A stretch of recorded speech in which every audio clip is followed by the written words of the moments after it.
Welcome to Moments in Leadership, a podcast where you will hear firsthand about the careers of senior military leaders as they share their own unique and individual experiences.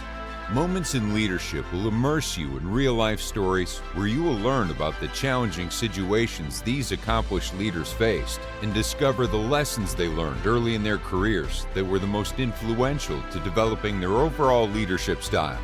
And now, here's your host, retired Marine Corps Lieutenant Colonel David B. Armstrong. Welcome to Moments in Leadership. My name's Dave Armstrong, and the first thing I know everybody wants to understand is what's this podcast all about? So I want people who listen to this podcast to learn about leadership through real relatable stories as told by career military leaders that I plan to interview on this podcast and that the listener won't normally get to hear. I realized while sitting around with some of my friends over the years that our stories that we sit around and tell are really just leadership vignettes that while they are wrapped in some humor, they go lost and unrecorded.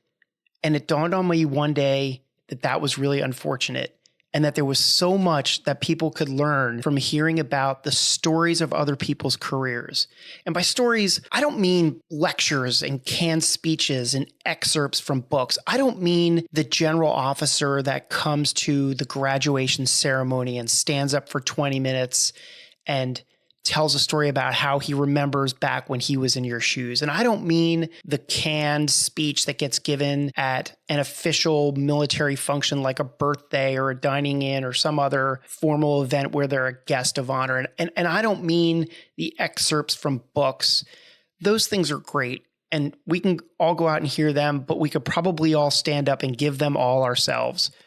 And I was thirsty to get something down into the podcast medium that allowed people to hear these real unfiltered stories. And when I say these unfiltered stories, I want to get my guests to share stories about those moments in their career that became formative to developing their own leadership styles. And I want to hear the moments I want to hear the good ones and I want to hear the bad ones. It's those singular moments that crystallize into lessons and change our behavior and drive future decision-making and ultimately create our own unique personal leadership style. And it's those moments, lessons, decisions, personal leadership styles that can be tied back into the classic leadership traits and principles that are the common core of military leadership.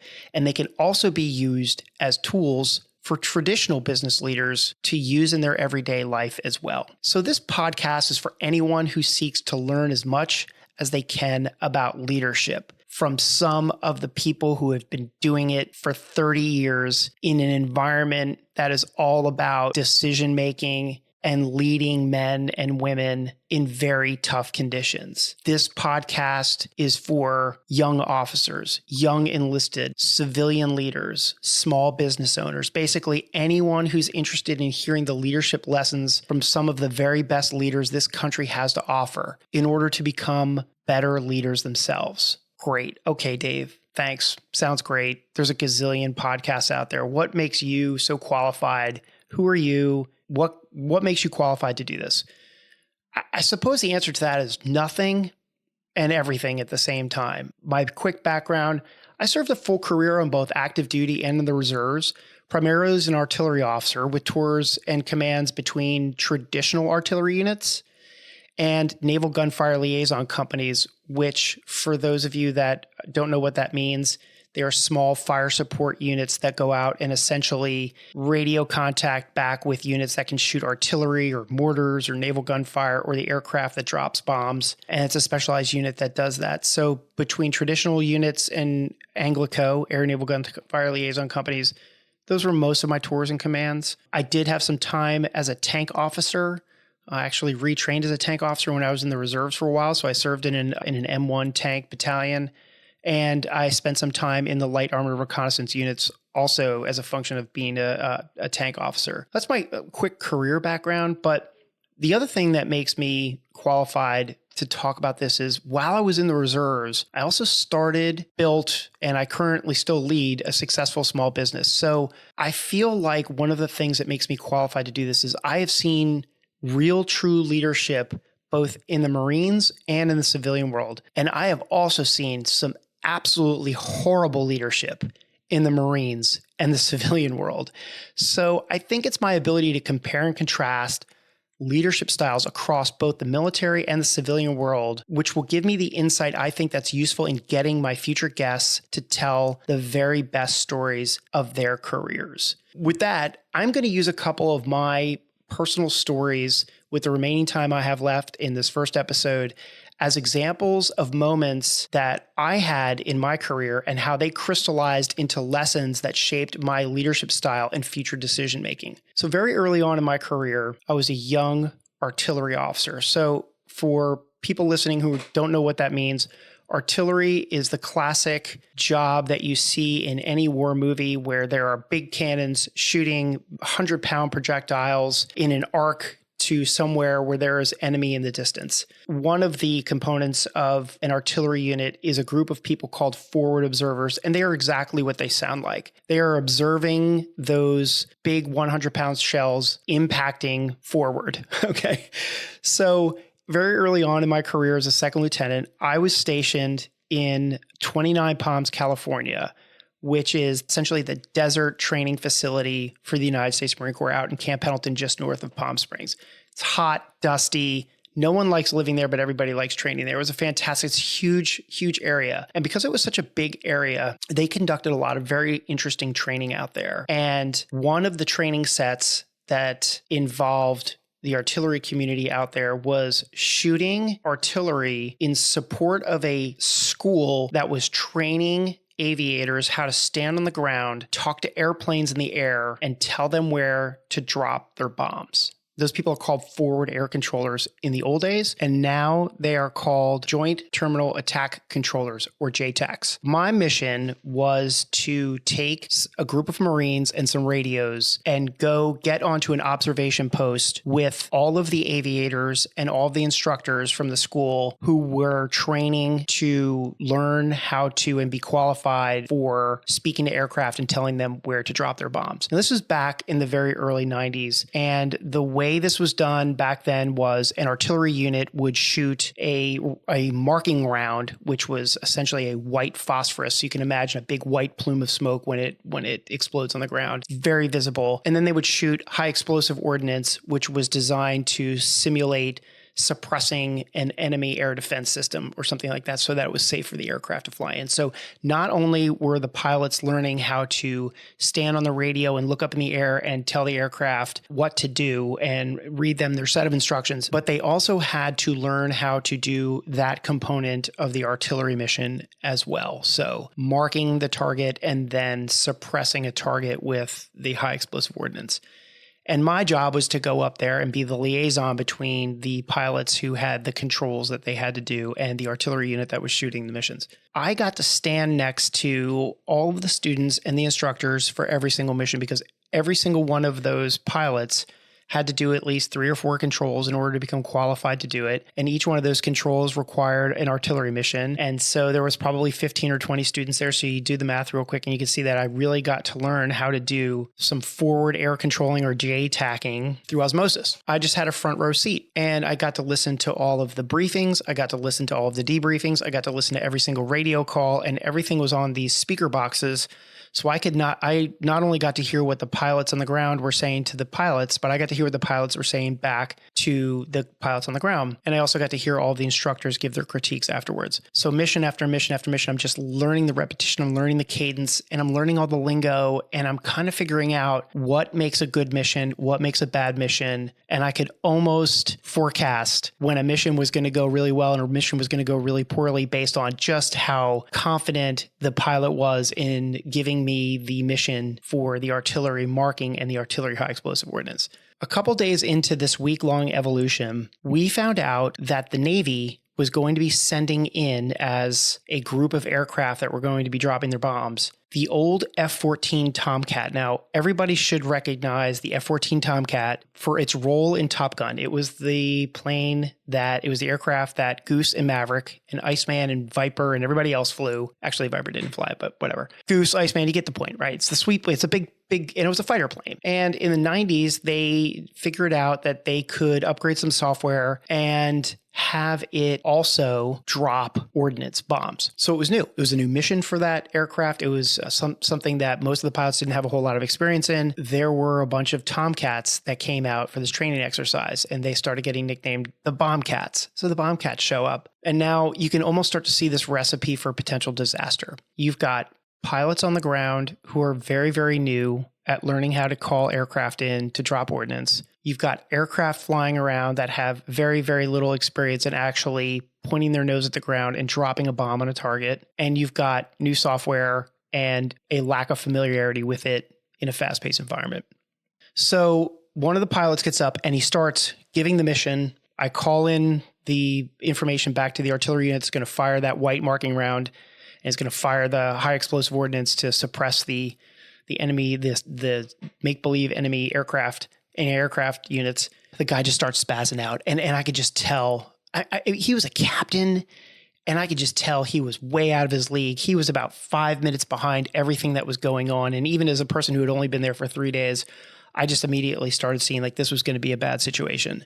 The aircraft started its attack run. And for people who don't understand how this works, attack run essentially just think of a plane that's just diving its nose at the ground, kind of coming down out of altitude, and it's going to drop a bomb and then pull off and pull up and gain altitude again.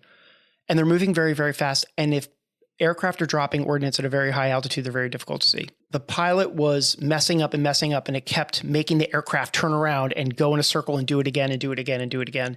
And as you can imagine, aircrafts don't have an unlimited amount of fuel and can't stay around forever. And so it became very clear that if the pilot on the ground didn't get it right this time, that the F-14 Tomcat was going to have to turn around and go home. And that's a big no-no when you have an aircraft ready to drop ordnance and you don't capitalize on it. The aircraft comes running in, and he says he can see the target over the radio, and the pilot on the ground clears him to drop his ordnance before he has any visual recognition of the aircraft. And the F-14 Tomcat came in, dropped its bomb, and that bomb hit the observation post where 30 of us were standing.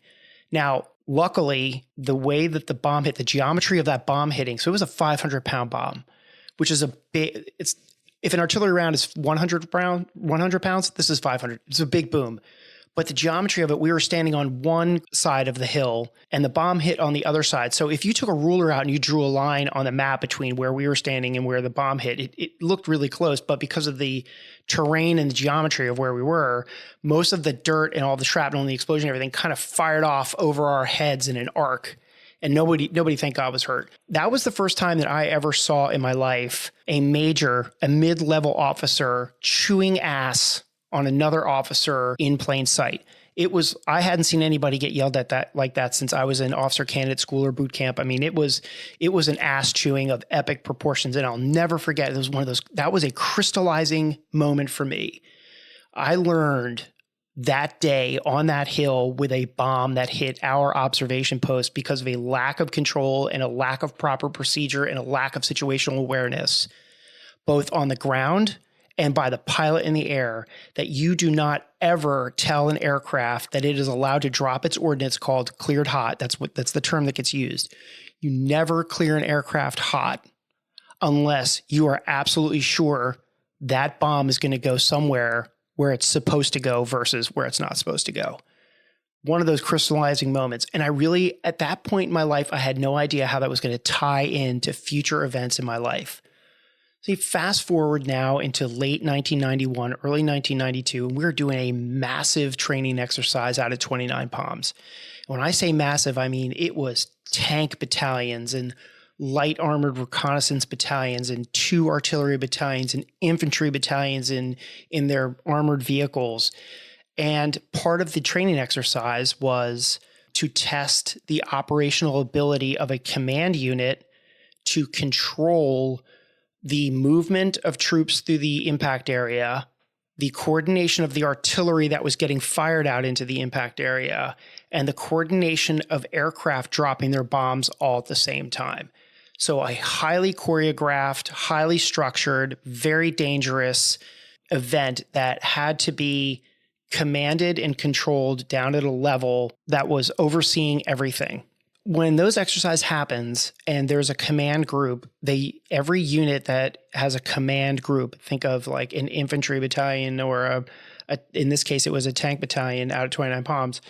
They have what's called an Alpha command and a Bravo command. That's exactly what it sounds like. The Alpha command is the lead command and the Bravo command is kind of the backup command. Well, here's Dave Armstrong, Second Lieutenant Dave Armstrong, artillery officer, and I am in the Bravo command because I'm the B team. I'm JV, right? So we're sitting there, and the coordination for this exercise was the introduction of the B-52 Air Force bomber and the B-1 bomber, the Bone, the integration of those two aircraft in a conventional role. Because if you remember back in the early 90s, those were the aircraft that were part of our nuclear triad that were always armed with nuclear weapons. But in the early 90s, as we started to try to find more conventional roles for those aircraft, they had never really dropped bombs like that before. So this was an exercise where they were going to come out and validate their use as a conventional weapon system to drop regular bombs.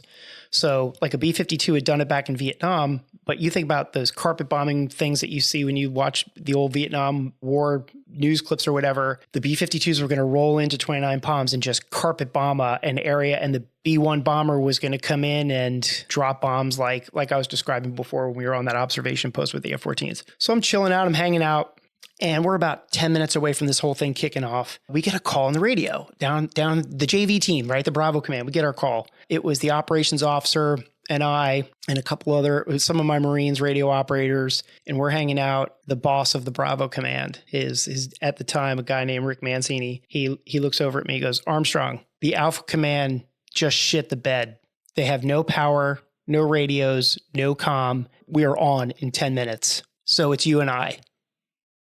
And I looked at him and I thought, oh my God, I'm not a qualified person on the Hill. I didn't go through that school to tell aircraft where to drop their bombs. I certainly knew how to do the artillery side of it. And he just looked at me and he said, "Can you make this thing happen or not?" And I said, "Let's do it, sir. Here we go. It's just him and I. I have a radio in each ear. I'm holding up these two handsets. I'm standing up on top of this Amtrak. I got a corporal radio operator standing next to me with some binoculars, and we're looking for the aircraft. And I start calling in the missions, right? I start calling into the artillery unit, like grid to mark, grid to suppress. These are terms that we use in the radios. Grid to mark, grid to suppress, time on target. That's like when everything's supposed to hit the ground. All the bombs are supposed to hit at once. And so I get the artillery all lined up. That takes me 2 seconds, right? Because I go back to that day on the Hill where the repetition and the instruction just over and over and over again. I didn't have to write a single thing down. I just call that thing in. And then I get the other radio that's designed to talk specifically to the airplanes, the one that I'm never allowed to touch, right? Because I'm just the artillery guy. I pick that up and I start talking. Now, here I am. I'm talking to B-52s and B-1s that are coming in 5 minutes, and they're going to drop all their ordnance in one of the biggest training exercises that the base has seen in a calendar year. And as I'm doing that, the regimental commander, who's the 7th Marines Regiment is headquartered out there in 29 Palms. The regimental commander is a full bird colonel, so one rank less than a general. He comes driving up and he just parks his vehicle right next to the Bravo command. And he's standing there with his senior enlisted guy and the senior enlisted fire support coordinator at the time. And the three of them are standing there and all eyes are on me. And they don't know who I am. I don't really work for them. I don't see them very often. I really couldn't give it a second thought. And so the aircraft comes rolling in. I give them all the instructions over the radio. They come in, drop their bombs, hit the target. So I ran the suppression from the artillery. I ran the aircraft, and there was no one there challenging me on how to do it. No one was asking me if I was qualified to do it. I guess everybody just assumed that I was supposed to be doing it. And that crystallizing moment was, hey, you never know when you're going to have to step up and do something. And you never know when you're going to have to step up and start stringing together those crystallizing moments that took place earlier in your life and your career.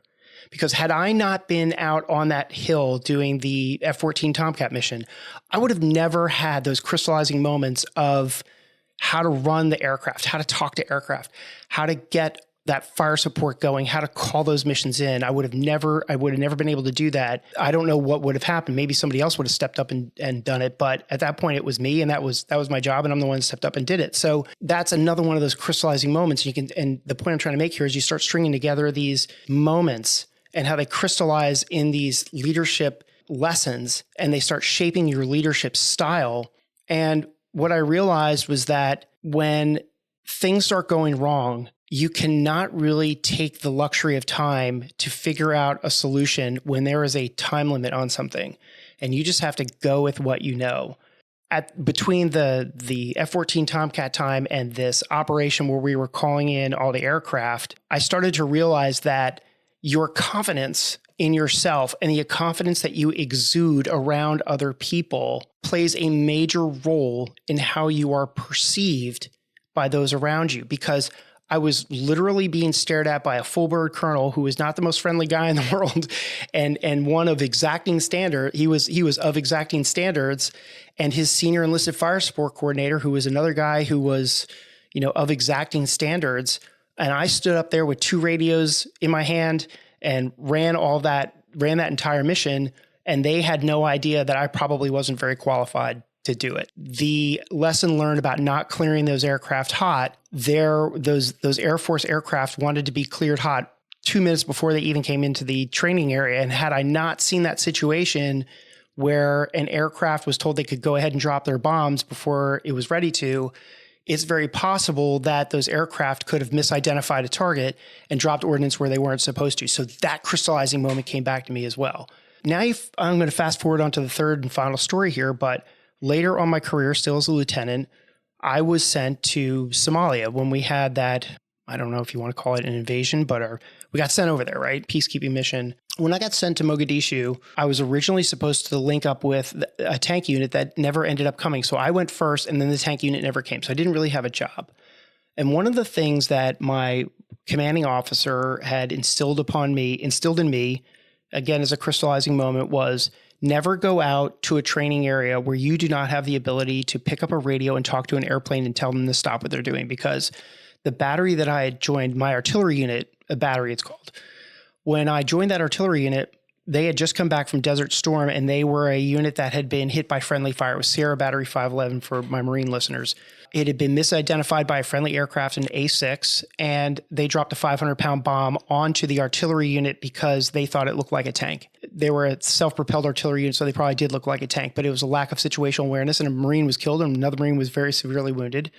And so my commanding officer, who was the commanding officer at the time in Iraq, also said, you never go anywhere without the ability to talk to an airplane, because you never know when they're going to misidentify and start shooting at you. If you can't tell them to stop, you got a serious problem on your hands. So I had a radio in Mogadishu with me in my kit that allowed me to talk to an aircraft. We were given a mission. I was attached to 1st Battalion, 7th Marines out of the stadium in Mogadishu, and we were given the mission of going on a raid to capture a bunch of enemy equipment that was being used to ambush Americans that were providing security for food convoys. We roll into this cantonment area, it was called. It was a big area where all of this equipment was being staged. The infantry platoon that I was attached to immediately started taking fire. And it wasn't like a war movie that you see, but there was fire going on, but we were still in control of the situation. Things hadn't really degraded. And the platoon commander and the company commander came over to me and said, can you get some of your artillery Marines to go into that building over there and get eyes on the backside of that building, because there's a road that comes into the cantonment area, and we want to make sure that no technicals or enemy come up that road and just drive in and attack from that direction. So I sent 2 of my Marines into the building. They climb up onto the 2nd floor. They eventually get out on the roof, and they start taking fire themselves. So I have 2 Marines that are pinned down on a roof. They are not in a position to return fire, but because the way the roof, the geometry of the roof, the slope and everything, it was too hard for them to get up and over the peak of the roof. But they were able to see down the road a little bit. And they called back to me on the radio in a panic that there was a vehicle coming up the road. They could see a pickup truck coming up the road. I immediately get on the radio that can talk to the airplanes, and I ask them to take a look and see if they can see the vehicle too. So 2 attack helicopters, they're called Cobras in the Marines, 2 attack helicopters came in to the battle area and said that they could see the truck too. So I told the infantry company commander, I said, hey sir, the helo's got eyes on it. And he said, Can you have them take it out? I was like, oh shit. Well, here we go. And I get back on the radio. Now I start stringing together those crystallizing moments, right? I'm back on the hill as a second lieutenant with the F-14s. I'm back in that Bravo command with 2 radios in my head, trying to tell aircraft where to drop bombs and remembering all those lessons learned. I didn't have time to take out a checklist. I didn't have time to pull out a piece of paper. I didn't have time to pull out a cheat sheet. All I had were those moments in time, those memories and experiences that I had formed at that point to get on a radio and potentially tell an attack helicopter to shoot a tow missile and take out an enemy vehicle that could be coming up and engaging the unit in a matter of minutes, if not less than a minute. So I'm on the radio and I'm talking to him. The helicopter wanted to shoot. He had a visual confirmation of the target and he asked me for permission to shoot. And I immediately denied that mission because I knew from back on my time with the F-14s that in order for an aircraft to shoot, they had to be kind of coming over your shoulder and not pointed at you. Because if an aircraft is pointed at you and they shoot something, it could go long and end up hitting you. You want it to be shooting over your shoulder and flying over your head in the direction that you're looking at. So I denied it. I said, you need to come, and now I'm just talking to him on the radio like a normal person. You need to come around. Instead of heading south, I need you to be heading north to take that shot. So it takes 30 seconds for the helicopter to get all the way around. He's got to fly all the way around and come back in and go in and be pointed in the exact opposite direction of the original way he was pointing. So he comes in, and as he's turning, he probably has a better vantage point and everything than I do, but I see him and he's saying, okay, I've got target in my sight. I can see it. I can see the target. Am I cleared hot? And I immediately revert back over and I think he's not even pointing at the target yet. And he's asking me to clear him hot. There's no fucking way I'm going to let this guy shoot a missile at something that I can't even see when he's not even lined up at the target yet. Going back to that hill, going back to the F-14 thing, going back to the B-1 bomber, the B-52 and all of that. And so I keep telling him like negative, continue. These are the terms that you use on the radio with the aircraft. Continue, I need you to come in at heading 180, whatever it was. He's turning. He said, when I am level, am I cleared hot? And that's not terminology that you use on the radio. And I knew that from listening to all these guys get critiqued over and over again. I was like, negative, continue until your wings level, at a 180 degree heading, telling him over and over and over again. As he finally gets wings level, and I mean, he is just barely tipping down into a level run. And I have tension on that handset. I am about to squeeze that rubber button and say cleared hot, which are the magic words for an aviator that tells him, go ahead and kill whatever you see in your sight. And I am pulling in the slack on that button, and I can remember it to this day. One of my Marines yells down, it's coming around the corner. The pickup truck is coming around the corner. And I look out of the corner of my eye one more time before I pull that handset in to transmit that cleared hot instruction. And that vehicle came around the corner. I will never forget that moment because I thought, I'm too late. I have just jeopardized the lives of Marine friends because I was too cautious when it really mattered. But as that vehicle came around the corner, what I realized was that it was indeed a pickup truck, but it was only half of a pickup truck. What it was in actuality was the bed of a pickup truck that was being used as a trailer being towed by 2 donkeys. It was a fucking donkey cart, and it had innocent civilians in it. I have no idea what the hell they think they were doing driving into a cantonment area that we're doing a raid in. They didn't care, or they were just oblivious, or they didn't think we would do anything and they were just going on with their merry way. But all of those crystallizing moments, right? Never clear an aircraft hot that you can't tell where the bombs are going to go. Never let an aircraft do anything. You maintain control of that aircraft. That aircraft doesn't shoot until you tell it to. You make sure that it has correct eyes on target. You make sure you have situational awareness. All of those crystallizing moments came up and exposed themselves in that one clear moment where had I made a split-second decision in the wrong direction, I would have been waking up to nightmares for the rest of my life. And so as I tell those 3 stories and I talk about how those moments each one of those stories has its own crystallizing moment and how it all ties back together into this one situation that massively impacted my leadership style and my ability to assess risk in training evolutions going forward and my ability to assess risk in a business environment, I have brought so many decisions back to that very moment and said to myself, hey, you know the right thing to do. You are a good decision maker. You have made decisions in the past that have been right when everything else was making you question those decisions. Trust your gut. Trust what you know. Trust your experience up to this point. Make good decisions. I have brought a lot of my own leadership, not only for the rest of my career in the Marines, but in business as well, back to those few moments and how it all culminated that one thing. So how does that all tie back to leadership? And why is that important to what I want to accomplish in this podcast? In the Marine Corps, now, each version of the service has their own iteration of these different things. But in the Marine Corps, we call them leadership traits and leadership principles. And the leadership traits are 14 different words. I'm going to read them to you that we are supposed to just have memorized. I mean, they flow off of our tongue. They're taught to you the very first day you come in the Marine Corps, but they are supposed to be little memory joggers about what are the traits that you should have as a leader. And they are dependability, bearing, courage, decisiveness, endurance, enthusiasm, bear with me, initiative, integrity, judgment, justice, knowledge, tact, unselfishness, and loyalty. That's a lot, right? But each one of those words is really important as an individual leadership trait. Then when taken together, you string them together into leadership principles. And some of those leadership principles are things like know yourself and seek self-improvement, be tactically and technically proficient, develop a sense of responsibility among your subordinates, make sound and timely decisions, set an example, know your Marines and look out for their welfare, keep your Marines informed, seek responsibility and take responsibility for your actions. You can tell like 30 years later, these things are still so ingrained in. Let me see if I can remember the rest. Ensure that your assigned tasks are understood, supervised, and accomplished. Train your Marines as a team. Oh boy. Employ your unit in accordance with its capabilities. There may be other ones that I missed, but those are the ones that are coming back to me 30 years later. When I think about those three moments and how they all came together, those are components to things like know yourself and seek self-improvement, right? I had crystallizing moments that allowed me to know myself, and I knew where I needed to seek self-improvement.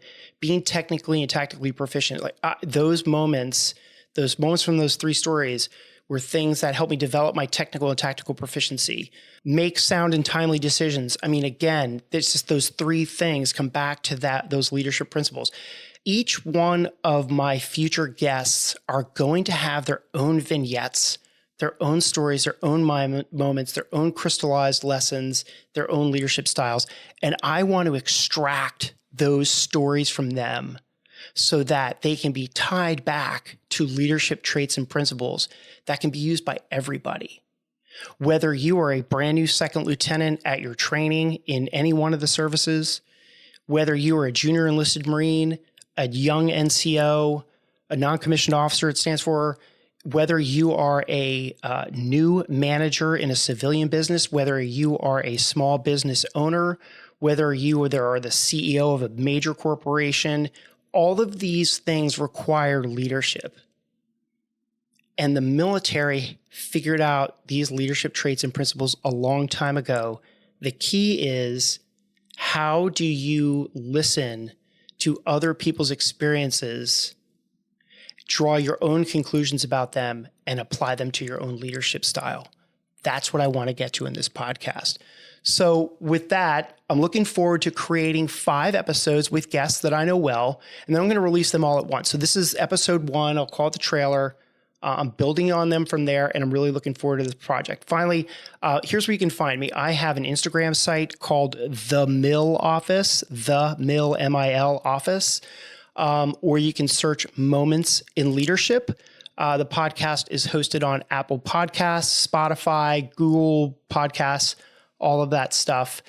So find me there. Find me on Instagram. I'm not doing anything on Facebook. I'm not doing anything on Twitter. So if you want to follow along as I get ready to drop episodes, Instagram's a place to do it, or just subscribe on any one of those popular podcast services and you'll just get it when you get it. So look forward to cutting my very first interview here in the next week, and look forward to getting the rest of the 4 done and dropping them. So until then, Semper Fidelis, and I'll see you at the next interview.